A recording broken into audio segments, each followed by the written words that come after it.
السلام علیکم۔ News first میں اعظم علی خان یوسفزئی۔ سب سے پہلے بات کرتے ہیں وزیر فائنانس کی۔ وزیر فائنانس نرملا سیتارمن نے 54 پروڈکٹس کی قیمتوں پر حکومت کی کڑی نظر کی بات کہی ہے۔ وزیر خزانہ نرملا سیتارمن کا بیان ہے کہ اصلاح شدہ جی ایس ٹی کے فوائد صارفین تک پہنچانے کے مقصد سے حکومت نے یہ فیصلہ کیا ہے اور ان تمام 54 پروڈکٹس کی قیمتوں پر اور اس کی جی ایس ٹی پر حکومت کی نظر رہے گی تاکہ صارفین تک اس کا فائدہ پہنچ سکے۔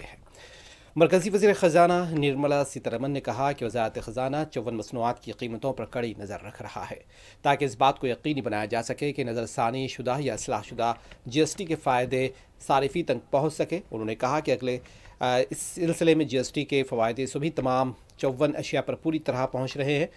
سیتارمن نے کل نئی دلی میں اطلاعات و نشریات کے وزیر اشونی وشنو اور کامرس اور صنعت کے وزیر پیوش گوئل کے ہمراہ مشترکہ پریس کانفرنس سے خطاب کرتے ہوئے ان خیالات کا اظہار کیا۔ وزیر خزانہ نے کہا کہ ان اصلاحات پر عمل جی ایس ٹی مرکزی حکومت اور جی ایس ٹی کونسل کے درمیان تعاون کی عکاسی کرتی ہے تاکہ عوام تک زیادہ سے زیادہ فائدہ پہنچ سکے۔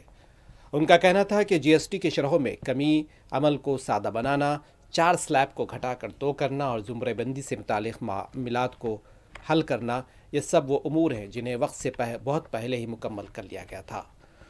انہوں نے واضح کیا ہے کہ جی ایس ٹی 2.0 اصلاحات نے ملک کی معیشت کو بڑا فروغ دیا ہے، جس سے تہواروں کے سیزن کے دوران الیکٹرانکس، آٹو موبائلز اور صارفین کی ضرورت کی اشیاء جیسے اہم سیکٹروں میں ریکارڈ فروغ کی راہ ہموار ہوئی ہے۔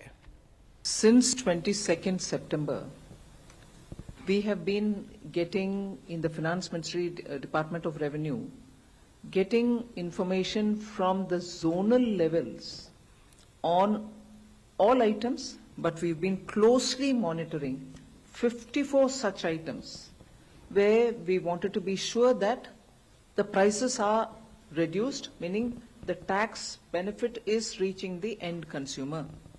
54 items. I'm not going to read each one of them out.